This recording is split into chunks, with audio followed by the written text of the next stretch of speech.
Oh, hi, we're live.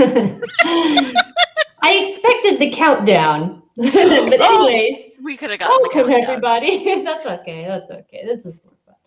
Welcome everybody to the October edition of the Desktop Indaba. I'm so glad you guys, people, are all here. My name is Heather, and I'm your host, your monthly host, and then we also have Monica, Ken, and Ollie here. And so typically, if you folks have been like following these Indabas, we tend to try and do a theme.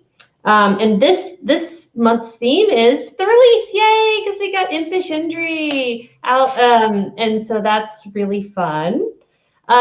So we're going to talk a little bit about community stuff, about what cool new things are in Impish Indri, where you can find it, what's coming up next. So Monica, can we share this little presentation I have? We can. Few little slides just for funsies. Okay, so I know, right? The Indri's trying to like give you a helping hand. He's being a little impish. I know he is being a little impish. Like you just say "aw" when you see this, right? So Impish Indri was 2110 and came out on October 14th. Now let's talk a little bit about what is an Indri. I wonder if you all know this. I did a little bit of research because I assume, like most of you, I'd never heard of an Indri. So I want to ask some questions. You guys can like put your answer in the comments. We'll see how this works. But the first question is, and try to not look it up, but is an Indri, is it a marsupial, a lemur, or a primate? What do you all think? Sure is cute. It kind of looks like multiples. Well, Diddle Dan got it. Yay, it Danny. Is definitely a lemur. Yay! It's actually the largest of the lemurs, and it's also known as the what? Oh, you're not supposed to see that. Oh, you wouldn't have seen it. Never mind. The babakoto. Yeah, they are huge. Actually, they get to be like 70 centimeters, which is pretty big. And almost 10 kilograms. Kind of cool. Oh, you need now, where to do they translate live? From metric. 10 kilograms, about what, 22 pounds? I think. Yeah, like 20, like 21 pounds. That's like a chunky cat, basically. The size of my dog. Right. My Labradoodle is about that size. Aww. Is your Labradoodle impish? He is actually. Yeah. I bet. Well, now where do the Indris live? Do you folks think they live in like Madagascar, Australia, or Mozambique? Lemurs live in a lot of places, don't you know? Hi, Alexi. Yeah. Alexi. Hello. Yeah. I have to say, I do not know the answer to that, but I'm hoping it's Mozambique. Well, actually, nope. Diddle Dan got you again. It is. Not surprising. I just like saying Mozambique. Well, it is right across the little channel there from Madagascar. And then how long do these adorable that one live? I do not know. Oh, how NB old Transit. is this little guy? I don't know. He looks super cute though. Would an animal release last about 9 months, or you think it would go for decades? I think we're talking about an LTS, here. Yeah, so they actually live 15 to 22 years. Oh, wow. Yeah. So 20-ish. Although, in our case, it's going to live for 9 months. That's right. In our case, it's very much in 9 months. Yep. Now, Jammy Jellyfish will live for probably 10 Forever. years with extended security maintenance. Right. So next, after our cool Impish Indri, is Jammy Jellyfish. I liked this little picture that I took from the OMG Ubuntu tweet. It's cute. So yeah, I mean, Impish Indri is really cool. I'm gonna kind of close this for now, but I have a quick question related to that. Actually, see who can Who knows this? What it would be the meaning of jammy in Jammy Jellyfish? Who knows the answer to that? I do, but it didn't. Yeah, I didn't either until I did. Like Americans are just not going to know this. Yeah. I'm liking this Ubuntu pub quiz. I think Yeah. Yes. it's become a regular thing. Again, And little Danny. Got it Yes, right. little Danny. Good job. Yep, it's a very lucky. It's British slang for very lucky, which I would have never guessed. My Yeah. thought was like sticky. What? Huh? It's going to be a sticky LTS. Honestly, the first time I heard jammy as an adjective, I think was in Jammy Dodger, but I think that might be spelled differently. No, that's So the Jammy Dodger is because it's got a little face on it that's looking kind of cheeky. So it's a pun. So it's both jammy because it's made of jam. ah, There's also a cheeky face. yeah. So explain what that kind of lucky in a cheeky sort of way means. Head cheeks. I don't know. Yeah. Well, I think just from what I read, it was like you're lucky, but in a way, in like a winning the lottery sort of way, that you didn't do anything to deserve it. Yeah, you did nothing to get there. You just happened. But we're gonna do a lot of things to deserve it. So Yes, we Yeah. are. Yes, we're we gonna be are. busy. Oh, maybe there can be some sort of like jammy jellyfish with like raspberry jam, raspberry pie, Yes. raspberry Oh my pie God. jam. Oh my goodness. There's some ideas for you, Ollie. There we go. Yeah. A jammy game jam. Mhm. Exactly. Yeah. Well, I envision some really cool things for like Pi Day coming up. For sure. Yeah, well, let's talk a little bit about, kind of what we have, what's coming in Jammy. If folks have been following, all of the Indabas, we've talked with people from printing, from the new desktop installer side. So there's a new desktop installer. It's not the default, but it's it's included, and we're working on it, and it looks beautiful. Written in Flutter, and yeah, it's really nice. We're doing a lot of Flutter things. Printing has seen some great strides recently. I'd really recommend, if you're interested in learning the voodoos of the dark art of the world of printing, Cups. go watch that. Yeah, cups. Go watch that Indaba. So yeah, so we have some cool things. I think there's some smaller things that maybe a lot of people are going to notice, like the horizontal workspaces, some other like kind of GNOME changes there. That's pretty cool. But yeah, Ken, Ollie, do you guys want to talk a little bit about what you see was released and what you see coming? Yeah, so for 2110, Impish, of course, most people have probably read a fair bit about it already and know the highlights, but I'll touch on them a little bit here. GNOME 40 was included in 2110. I know it wasn't the latest version of GNOME, but again, we were still kind of playing a little bit of catch up there to make sure that everything was at the level of quality that we expected, because we had to make a lot of changes in order to adapt for GNOME 40, things like some of our extensions and things like that we shipped. So we stuck with 40 to be kind of prudent there. Of course, Firefox is a snap published by Mozilla. It's gotten a lot of buzz about that. So far, I think for the most part, it's been quite successful. It's great that Mozilla is publishing Firefox directly to the users. So there's no middleman, no more us getting in the middle of having to release it for all the architectures and the various releases in the past. So they will be handling that going forward, which is awesome. Pulse Audio 15, this is probably the highlight for me because it's got much improved Bluetooth support, including more codecs and HFP profiles. I've been for a long time, I've wanted to use my Bluetooth headsets and things like that with Ubuntu, and they've always been painful to work with. And I feel like with Pulse Audio 15, it's really significantly better.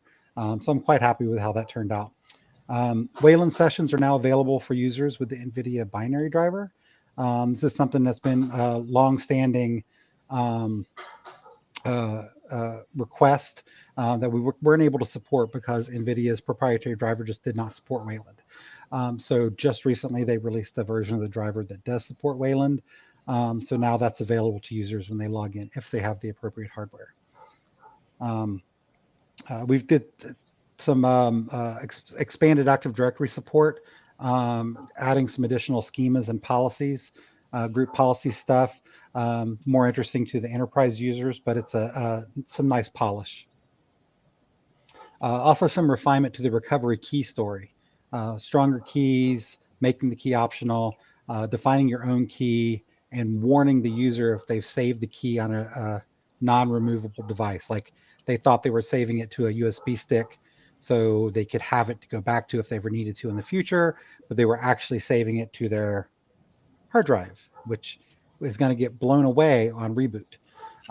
So that was not desirable. So we fixed that. Also for 2110 on WSL, we had some nice stuff there. We completely automated our build process for building WSL images, as well as publishing daily images in the Microsoft Store.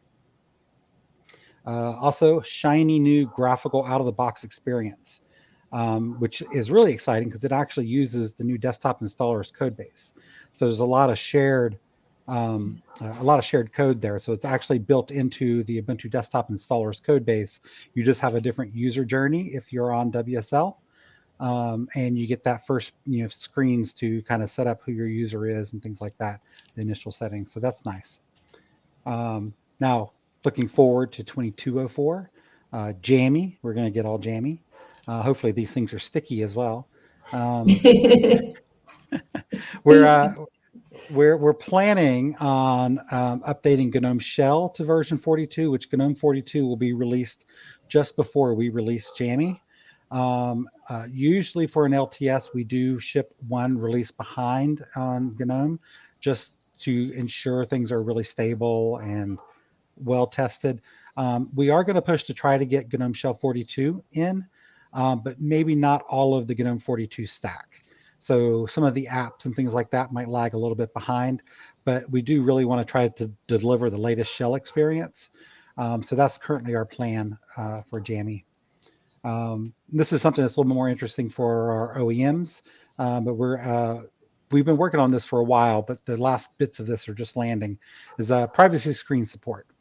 So if you have the appropriate hardware, you'll be able to utilize that on Linux. 5G modems, as well as power profiles as well. Another thing that we are very excited that we're going to be able to spend some time on this cycle was really uncovered by switching to Firefox as a snap. One thing that it's lacking is the ability to talk to native messaging services on the host for things like installing GNOME Shell extensions, for example, via the web browser. That's one use case, but actually there's some significant other use cases as well, that like two-factor authentication devices or other authentication devices that rely on a service running on the host for the browser to talk to. So we're going to do some work there to ensure that works for 2204 in applications like Firefox. It should benefit Chromium as well and any other snaps that need that sort of thing. Let's see. We're going to continue improving our Active Directory integration. We think it's good now and quite rich, but we're going to continue to expand on that to make it more appealing for enterprise customers. And Till will be very excited to hear that we're planning on shipping the new printing infrastructure that has been in the works for the last few cycles. The last bits we need for that are landing now. So we think we'll be able to switch to the new cup stack, which includes the printer applications and all the improvements in the driverless printing there, and it's how drivers are delivered to users. So we're expecting to do that in 2204 as well.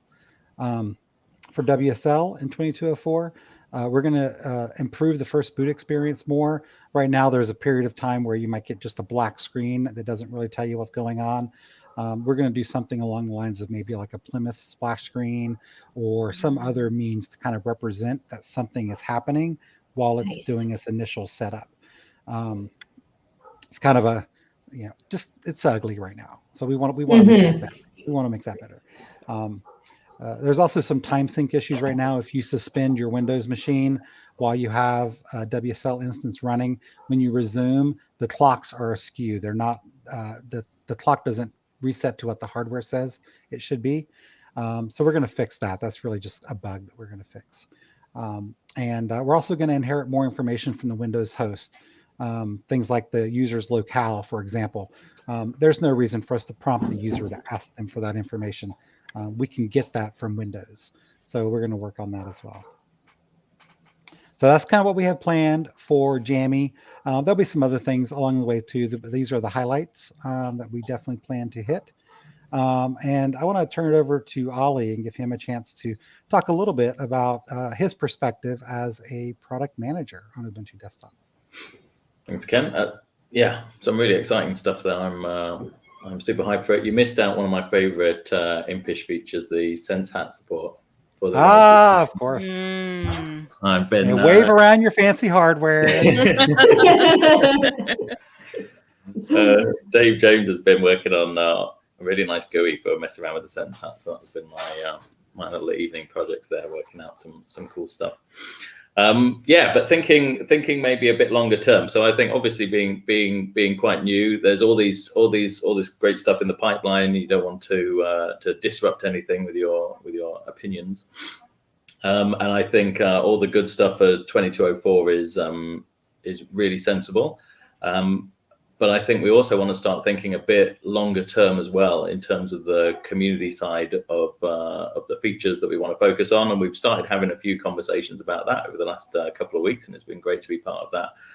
But one of the things that I want to spend a bit of time doing is trying to back up some of those discussions and topics with some bigger numbers, more quantitative data, so that when we come to prioritize these features against each other, we've got a better understanding of the sort of potential impact of this stuff. So one thing I really liked as a Ubuntu user was Reese's survey back at the end of 2019, I think, where he did that ginormous survey of all the different things that were going on there. And I think we want to bring back some more user research along those lines. Maybe it won't be one giant mammoth survey, but what we're sort of doing is talking to some of the people who specialize in user research at Canonical, and combining lots of sort of data sources. What are people reading on the blog and the site? What are people talking about on the forums? When we get our sort of hardware stats and things like that, where do people live? What kind of hardware they're running? That sort of thing. And we're going to use that, combine it with the sort of topics that have been talked about on Discourse and on these streams, and sort of create these sort of user personas we talk about, right? Like what kind of jobs do they do? What sort of development are they working on? What they're really interested and excited about?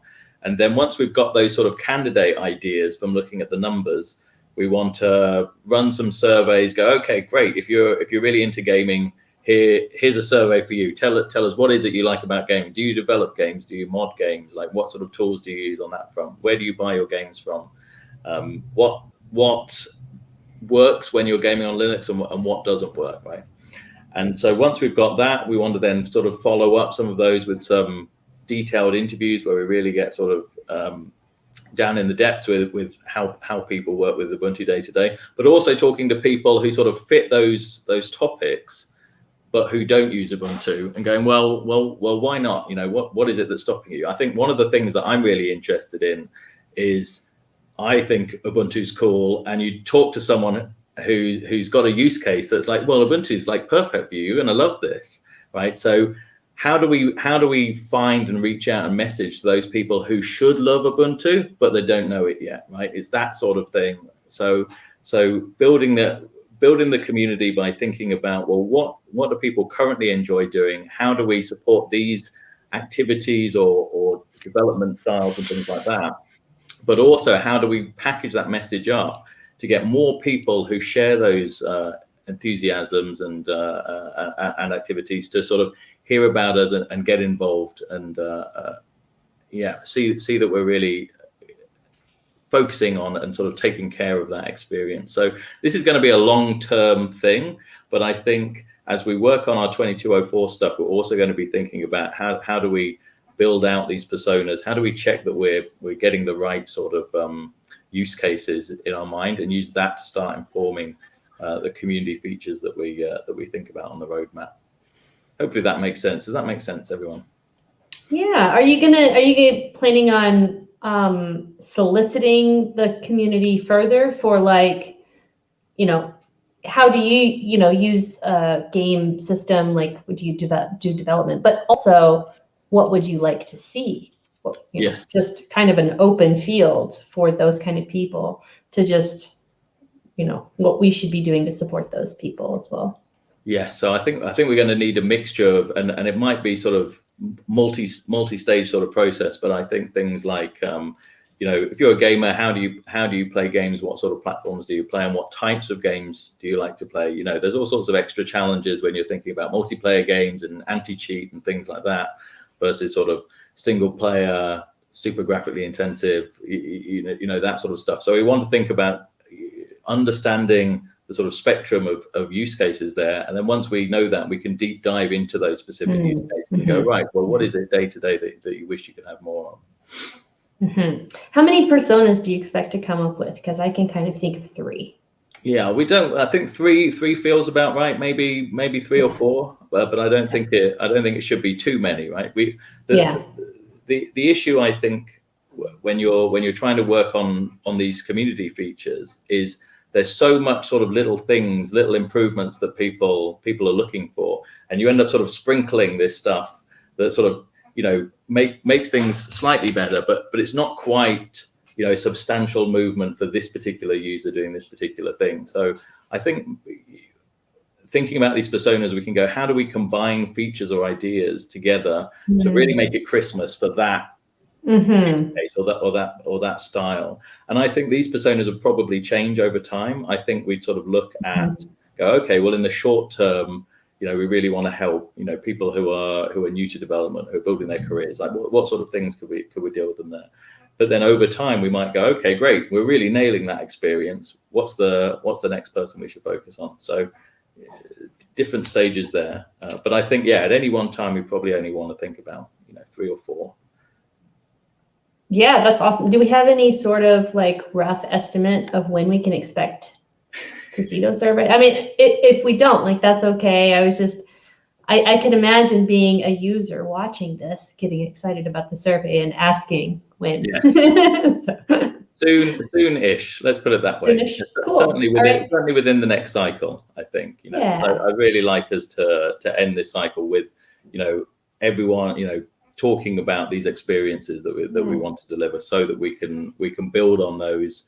We want to do the interviews, but also once we share these sort of personas, then everyone who's like, oh, that's me, right? Like, we definitely want everyone to be getting involved and talking about that. And those personas are shaped by the stuff we've been reading on the discourse, the things that came out sort of last week when we did the jam board and stuff like that. I think, So I think that's really exciting. And I guess people will be watching blog posts for these surveys. That's where they'll be kind of. Yes, I think we'll probably be using blog posts, but when we're also trying to go, okay, so we want to reach out to the people who are already using Ubuntu, and so they can give us that information about what's not working for them or what they'd like to see improved. But we also want to reach out to places that, soonish. We also want to reach out to places that might be that aren't people who are already engaging with Ubuntu, right? So maybe we'll think about posting some things on LinkedIn or Reddit or that sort of stuff. I think that depends on the persona, right? We want to go, okay, where do people who engage in these activities, where do they live? Where do they hang out? Where are we going to get really meaningful contributions from, right? I really like that. It's a very thoughtful approach, really kind of diving into how these various personas think, so that you can ask the right questions, find them in the right places, and give them what they want. So I really appreciate that very thoughtful approach. One thing we didn't mention that everybody on the call here knows, but maybe not everybody that's watching would know, is that Ollie is our brand new product manager. And he's just hitting the ground running. You've been here for 3 weeks now, I think? No. 5 weeks. 5 weeks. 5? Yeah, there you go. Time flies, right? but it's been really helpful, like, going through the planning cycle and going, wow, right, you got to make a lot of really hard decisions about about what you can do, and there's so much stuff that you can do at any one time. That working out what's the most important and what will benefit the most people.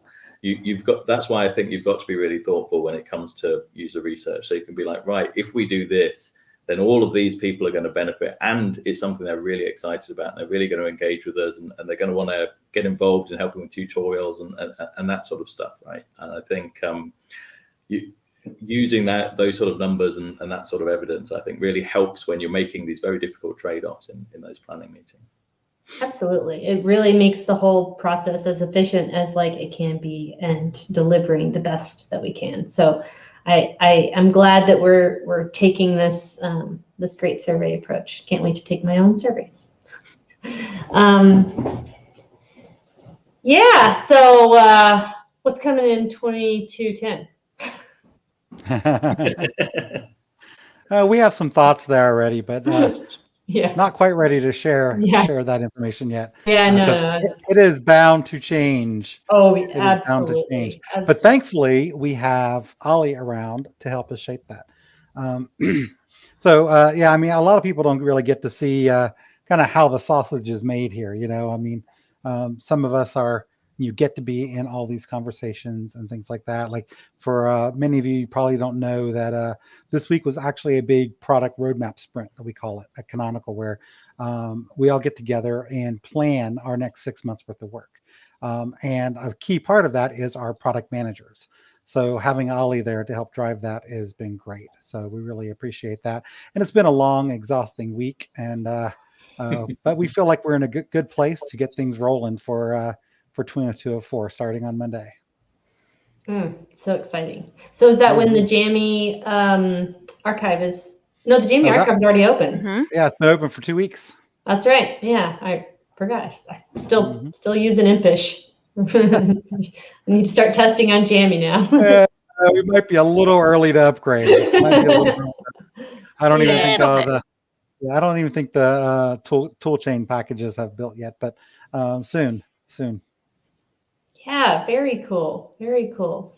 Yeah, I'm very excited for 2204 for all of the things that we're going to see in that next LTS. And Impish is great. So all of you, paying attention. If you haven't tried it, then just go to ubuntu.com. You can download it.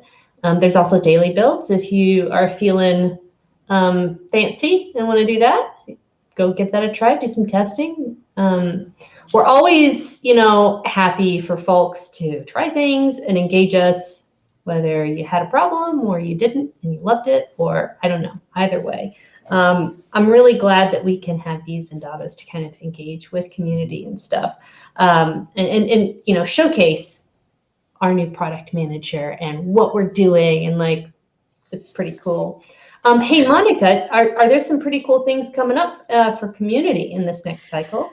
There are. So, and I feel like I can probably, Ken's a good person to ask, but I think I could probably even share some of my roadmap slides because they're pretty community focused. Some of them, sure. Okay. Or if not, I can just hit the highlights. I should definitely share the picture though. So definitely. Okay. Oh my gosh. So yes, so I gave my roadmap this morning, and actually let me go ahead and pull it up. So I think one of our major pushes this cycle for the community team, which right now is still just me. Hopefully that will be changing soon. We've got some people who are interviewing for our open community jobs, and we will have hopefully Reese's backfill posted at some point. And trust me, I will let you all know when that happens because that is going to be exciting. Not that you're excited about that or anything.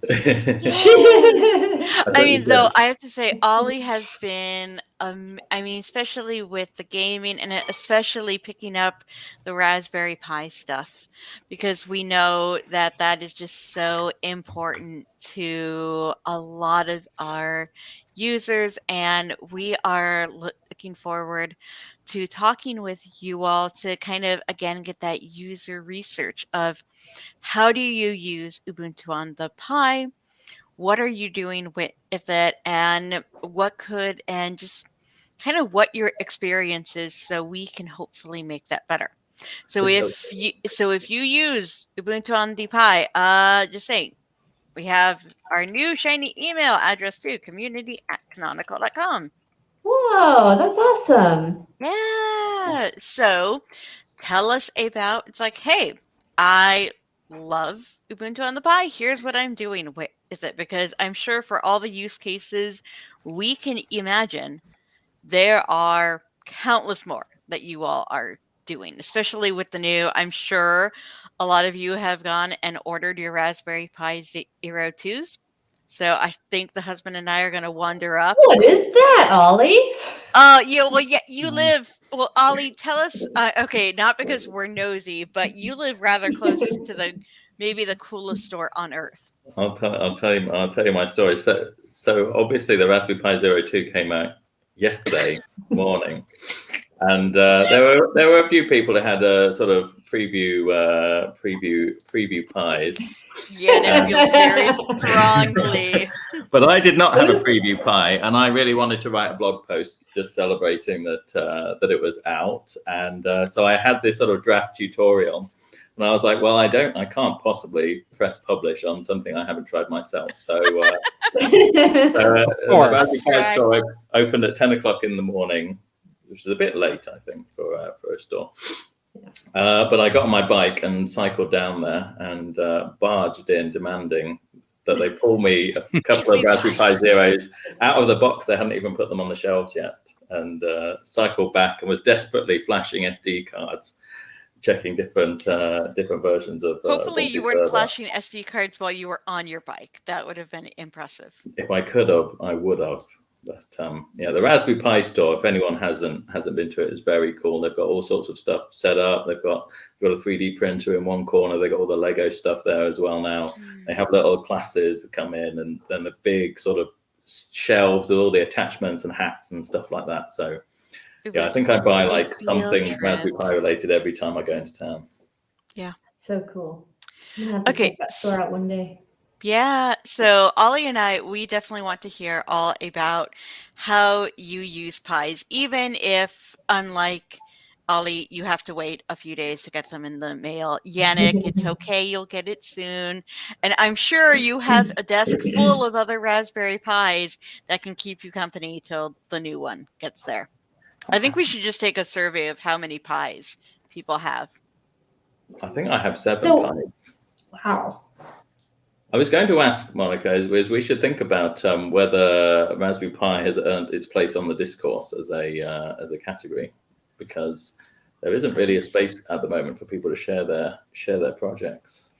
I think that makes complete sense. It's a great idea. That's actually pretty easy for us to spin up. Let's talk to the community, though. Would a devoted discourse category for the Raspberry Pi be helpful?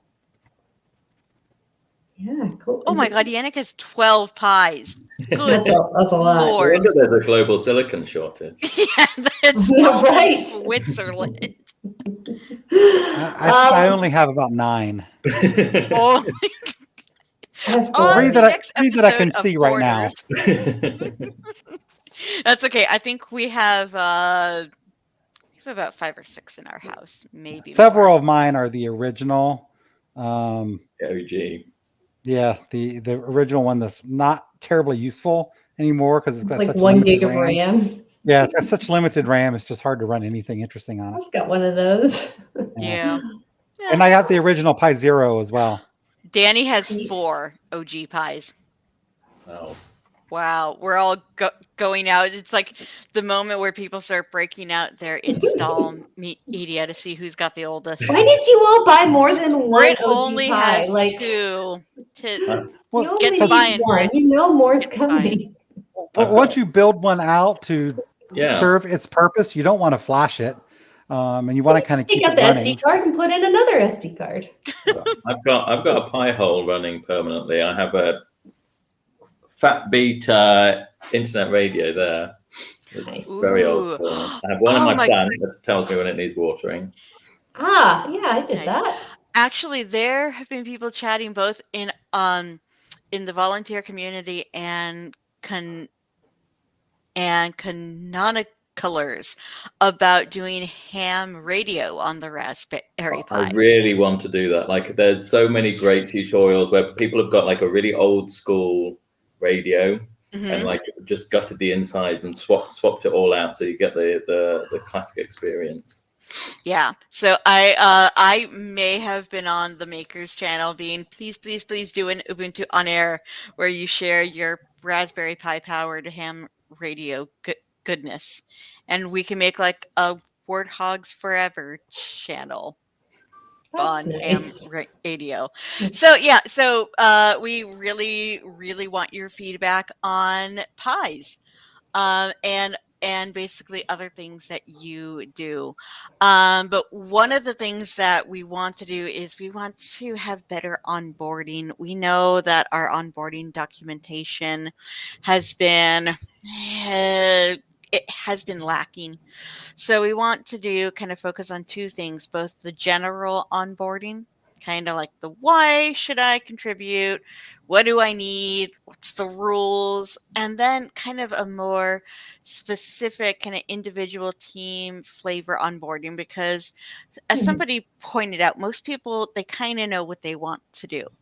They know it's like, oh, I really love testing, or hey, I love documentation. And so we want to find ways, to support the community to make those individual kind of paths to get people contributing the way that they want. And so we want to support that. And we know that I think a lot of it has been, well, we're going to wait for the wiki to get updated. But we need better documentation now. And so I think that is right now, it is still just community team of one. Hopefully we'll be growing soon. But I think that however big the community team is, this is going to be a big thing. And like Ollie said, we're going to be sending out a contributor survey to find out kind of what our baseline is before we start doing things to make things better. And we really want to have a focus on onboarding. We're also going to do some more work with engagement. I talked with some researchers at Oregon State, and they work a lot with the Chaos Project, which is community health in open source, and they're going to be helping us find out where our informal mentoring is happening and how we can make that better and build that up. We're going to be having more. We love it when you all make stuff that makes us super happy. The wallpaper contest was a hit. We're going to run that again. We're going to do a new contest for tester stickers. We're going to make this a cycle thing where we're going to invite our community to design stickers, which we will then get printed out and we will send to people. So you can put it on your laptop or put it on.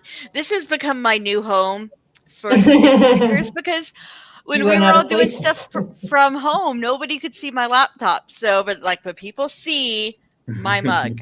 That's fair. That's fair. And so we're going to be asking our community to help us design those stickers, which is going to be awesome. Okay.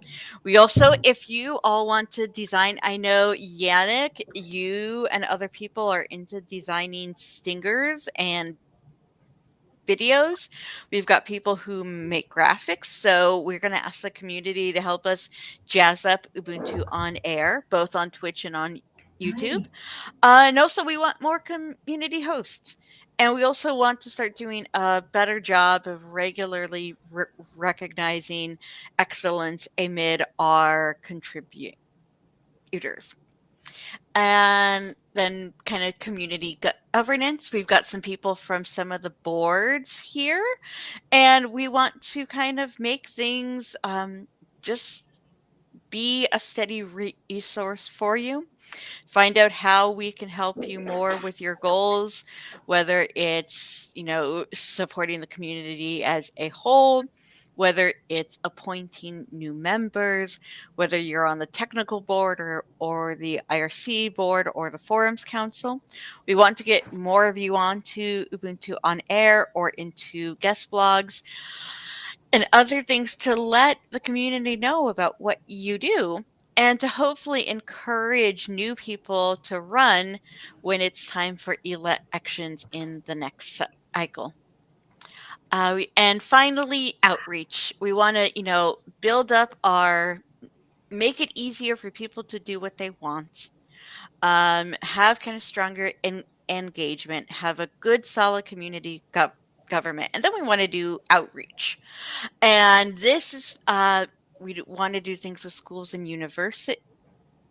We want to maybe start endorsing our volunteer contributor skills on things like LinkedIn. We want to have more parties and events. One of our most popular streams was the Impish Indri party. It was, if you were there 2 weeks ago, it was amazing. And we're working with someone now who's trying to arrange an install fest for over 200 students. We want to do more of those. We will be hosting a community booth for FOSDEM. Diogo Constantino and some of our other community members let us know this was a priority. We haven't been at FOSDEM as a presence. So there is I will post the thread on Discourse once I'm done talking. And then also something that Thomas Ward brought up was having a community town hall. And this would be a virtual thing where canonicalers and team members could just give updates on how things are going. And we think that would be a great regular thing to start doing. And like Ollie said, hackathons and jams, especially something fun like game jams, but also things like testing jams and translating jams, because it's fun to do things together. We have to do a lot of jams in the 2204 cycle. Lots of jam. Oh definitely. my! We just got to be jammy. We just got to be jammy. Yes. And then I just want to share a quick thing. Let's see. Chrome tab. Here we go. And you were awesome enough. Let me see. Is this sharing? Yep. Yay! I see. You were all awesome. You were all awesome enough to share some of your pets, because I don't have pets. And I think we won just for the sheer pet density in any roadmap slide. But also all your dogs and cats are adorable, and we'll ask for them, I think, every presentation. So that is the community roadmap for 2022. I really like that. Hey, I have a quick question. Yes. Excuse me. Good grief. When I want to talk, right? That community email address, does that just go to you and Ollie? Oh, well, it doesn't go to Ollie yet, but I can make it go to Ollie. The idea is that this will be aliased to the entire community team. Okay. But right now that community team is pretty small. So I know it can be kind of daunting for people to just like email a list. They don't know that how many people are behind that. In this case, it is really small. So you're going to get a real person. Probably it's Monica that's responds. Probably. But other times it will be other people on the community team. And that is going to be helpful. But let me get that link about the events. So when people send the community team their story, here's this cool thing I'm doing with my pies.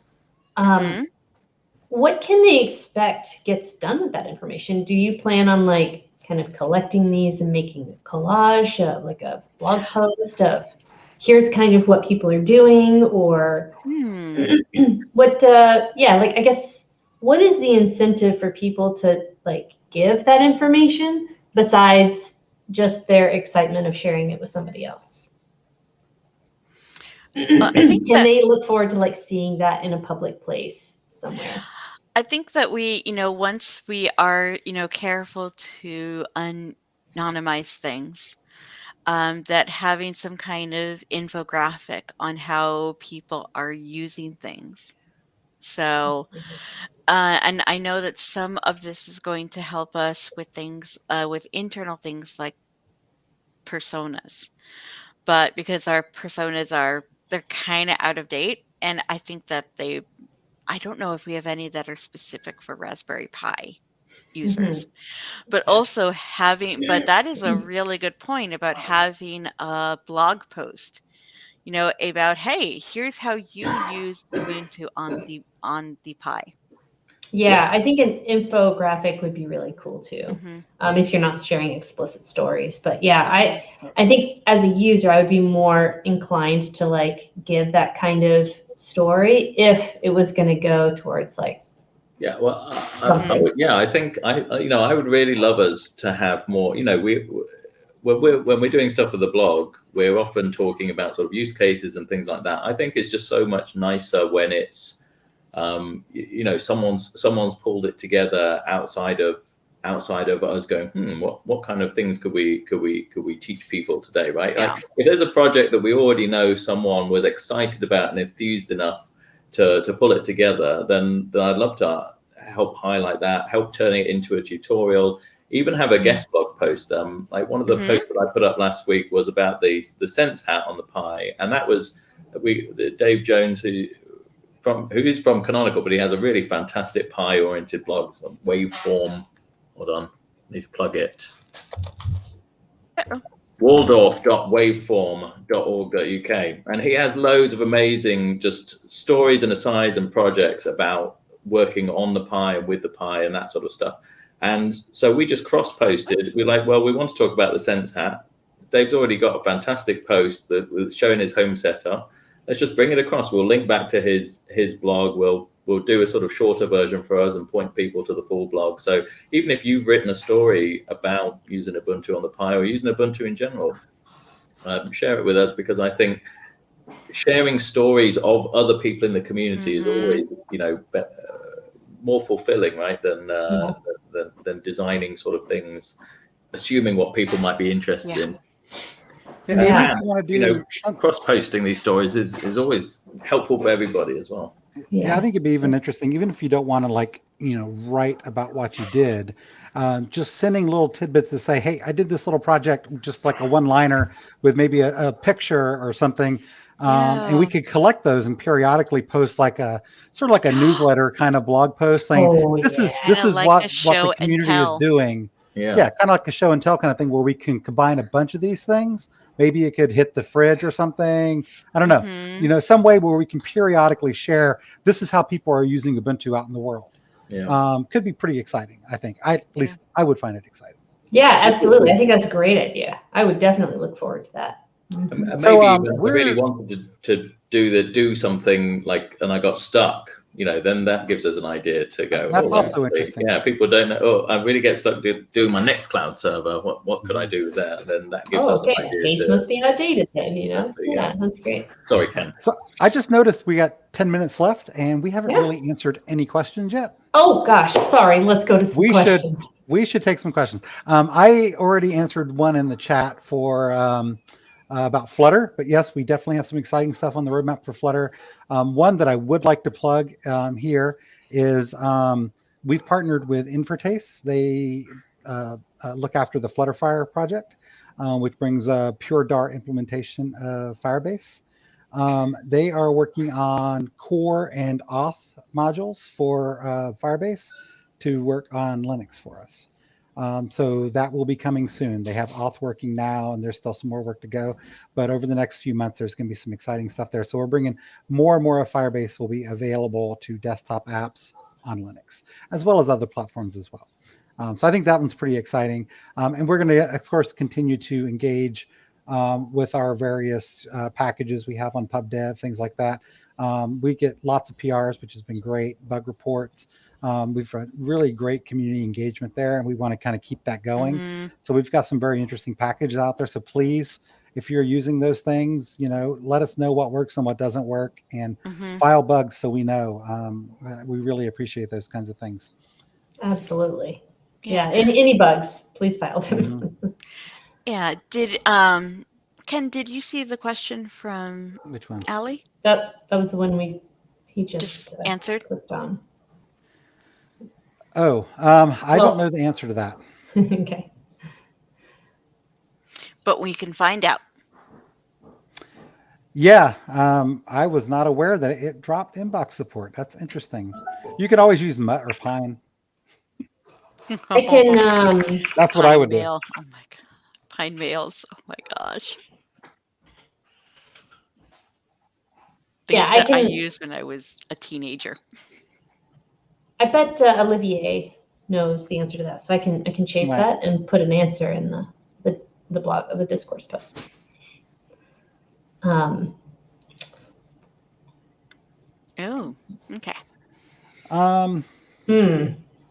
Yeah, I don't really know the details there. I mean, I think there's a platform plugin for Qt that should make that just work. I don't know the details of the issues. I know there's been some conversations in the Yaru community on this, but I really can't answer this, sadly. Sorry. People are looking at it. I don't know what the solution is, though. I can, well, I really care about Ubuntu. Yeah. And I think everybody else here does. You've got 4 people who really do care. So. And I think there's always an opportunity. This is what we're working on now, right? In terms of talking about the longer term stuff, right? And I think maybe this is something we can spend a bit more time doing, because we are constantly talking about this, and we're constantly thinking of new things to do. And often, it's about what the logistics and practicalities of what you can fit in a cycle is. But I would love us to be talking about the more longer term directions that we're taking, and not just talking about them internally, or just, sometimes it's just about tidying up those stories in a way that makes sense sort of longer term. That said, I do want to do a pass at all the web pages around desktop. That is something that's on my list. I think we want to make it a bit more discoverable, make sure people get a proper journey through those pages. So that's on my to-do list as well. Yeah, so you notice there, Ollie, you and I were just talking about that, an hour and a half ago, about the desktop placement on the website. Yeah, we have noticed that. But let me just say, I mean, Canonical cares a great deal about the desktop. It is an extremely important product for us. So I really don't want anybody in the community to think we don't care about desktop. I mean, obviously I'm biased, right? I lead the desktop team. But I will say there is a lot of interest in desktop not only within the company, but with our customers, the OEMs that ship Ubuntu, enterprise users, which, great growth opportunities are coming at us there. There is a tremendous amount of interest around the desktop, and Canonical is not forgetting that. We care a great deal about it. So if we are not making sure people feel that, I'm sorry, we need to correct that. And we are aware of lacking outdated desktop documentation that we definitely plan to address. There's there's a new documentation lead. He's really leading the way there, and so we've got some cool documentation things planned too. And if you go back and look in our YouTube videos for the community office hours, Reese and I sat down and had a chat with them. But yeah, he is absolutely passionate about community involvement. And I know that we have people on the web and design team who also kind of, I think, share a lot of the concerns that we have about the visibility of the desktop and the sites. And so we've been having good talks about how to make it more visible and have more presence. Yeah. So that's exciting. And hopefully, that revamped documentation effort will help spread the word that desktop is a very cherished product. There is a new question, though, that I think it's a good one about Gnome 42. Yeah. So is Britt still here? It's like, hey, Britt, So- we can send you a link. Yeah, for me, the exciting thing about GNOME Shell 42 really is performance related stuff. I mean, we've been doing, not only us, I mean, lots of developers have been working on performance within GNOME. But we have, Daniel and Marco have been working feverishly on these things for years now. And there's a great deal of improvements that have made it in since the version of GNOME that we're shipping today. So GNOME 41 and what's coming in GNOME 42 will continue to have more performance improvements.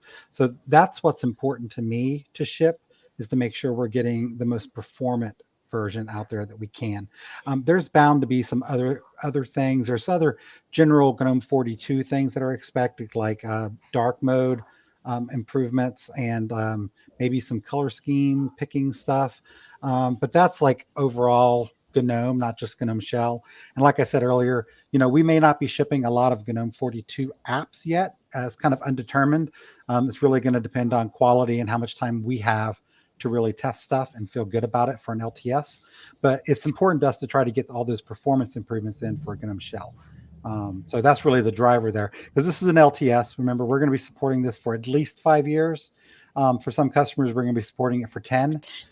So getting as many of these performance improvements in as we can is going to be critical. That makes a lot of sense. Yeah.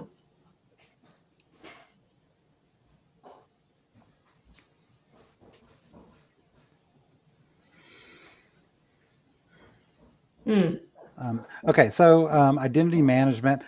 I don't know a whole lot about this. I'm not familiar with free IPA. Jean-Baptiste might be able to answer that better. However, have been doing a lot of work with Active Directory, because this is really where the demand comes from with our enterprise customers. As far as upstream, there's an upstream canonical. So we're working with, I don't really quite understand that, but we are working with the SSSD folks, and we've also created ADSys, which is a tool that integrates with SSSD. So we're working to basically meet the needs of our enterprise customers. So we're prioritizing functionality based on what our existing and potential customers are asking for.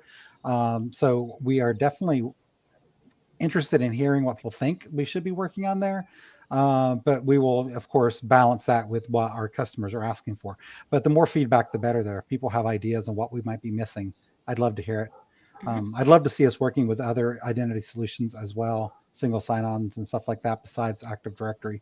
But that's a much bigger topic. The next Indaba will be about WSL, and we'll have Jean-Baptiste and some others. So definitely bring your WSL specific questions next month. Yeah. So the next question here: what apps will be rewritten in Dart and Flutter? Let me just say, we don't actually have like a planned list of these are the things we want to rewrite in Flutter. We don't want to rewrite an app in Flutter just to rewrite an app in Flutter.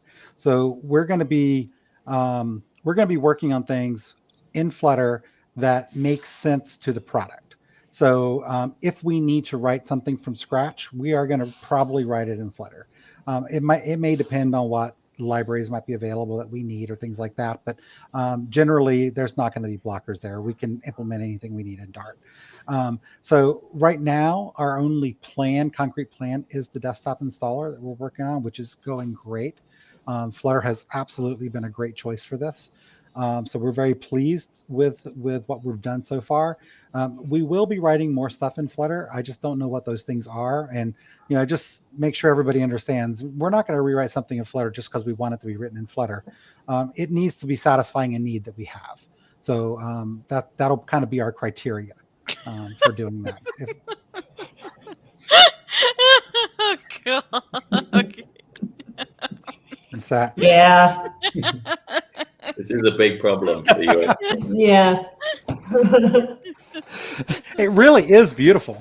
You can create just amazingly beautiful apps in Flutter, and it's a great toolkit. I mean, we're obviously thrilled with it because you see we're still investing in it. But I am definitely not concerned with things being too beautiful. It does kind of make you look at other things and saying, "Oh, we should make that look better too." Not saying that the stuff we ship now doesn't look beautiful. I love it, especially the things that are properly styled Yaru. I think look great. Mm-hmm. But I'm happy that we have Yaru and Flutter as well.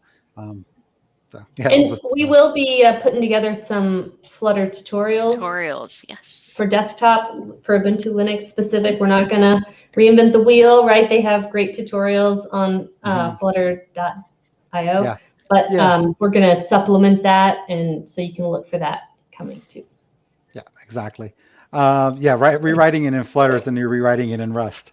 Yeah, sure. I never really got on the Rust bandwagon there. I mean, it's a very interesting looking language, and I kept telling myself sometime I'm going to spend a little bit of time hacking in Rust, and I just never did. But once I had an opportunity to hack in Flutter a little bit, I really enjoyed it. So I can't really compare the two, but I think there's a lot of appealing things about Flutter, like the multi-platform support, for example. I think it's key to be able to say you're going to write your app once and be able to build it for all these platforms from the same code base. I think that's a huge value proposition for us. So I think it's a really good move there. Yeah. How about one more question? One more question. One more. Yeah. Fair OS. I have that on my ThinkPad 260. Runs very well. Love it, Dominic. Okay, so as far as the Thunderbird snap goes, so I don't think, I could be completely out of the loop here, but last I heard, Thunderbird no longer fell under the Mozilla umbrella.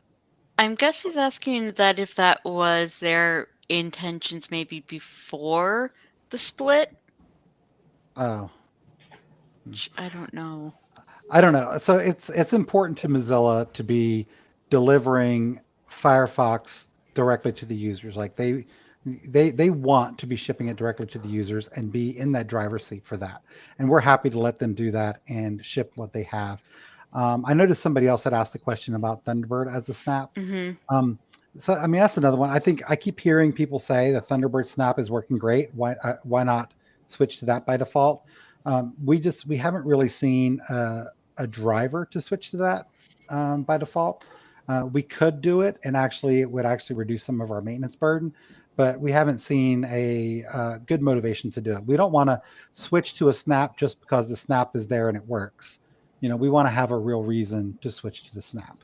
And one of those reasons could be maintenance, right? I mean, if we're not spending so much time building Thunderbird for Jammy, Impish, Hirsute, Focal, Bionic, and Xennial. Actually, no longer Xennial, but that's a lot of different series that we have to build every new release for.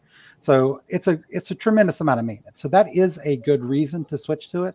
But even with Firefox having that much overhead to maintain, that still wasn't enough to make us want to switch. I'm not saying we won't do it at some point, because if we're not doing that, then we could actually spend time working on other things, which would be great. So, I mean, stay tuned. We may want to make that kind of change, but I'm not going to be quick to pull the trigger on that sort of thing. Mm-hmm. All right. So we are over time. Yeah. We are. So if you have questions, go to discourse at Ubuntu, discourse.ubuntu.com. And if you go to the desktop category, that is where I think it's the announcements. The announcement or the announcement for this lives, and you can go ahead and leave that as a comment. We also do have we did turn comments back on, so you can also leave it as a comment on the YouTube channel. We're still getting into the habit of answering those though. Yeah, thank you all so much. Thank you, Thank Ken, you. Ollie, Monica, to come and talk to us about the cool new things that we can look forward to in the next release from all different aspects. Thank you, everybody, for attending and asking some great questions. And yeah, like Monica said, if you have more questions, please go submit them and we will get answers for you. So thanks again. We'll see you all next month. It is the day after Thanksgiving, which only matters to Americans. Which is fine. But I'll be working, so I don't know. November 26th. Well, they're doing all the Black Friday stuff all over the world now, which is just funny. But we will also see you next week for the community office hours. Yeah, community So office we are hours. going to be taking some of your we need your help taking some of that feedback that we got and kind of putting it into a nice usable form for people like Ollie. So look for a tweet and some more information about that coming early next week. Awesome. That sounds great. And everybody have a happy Halloween and go eat too much candy. 'Cause that's Stay what you do. safe. And I was just Yeah, going to stay tell safe. people to eat lots of candy. Very Well, conflicting stories yeah. here. Well, send your spare candy to me then. None of the Smarties or the sweet tarts, though. No. No. Okay. Yummy All right. doggy. Thank you all. Well, thanks, everybody. care. See you November 26th. Bye. And see you next week. Bye. Oh, sorry.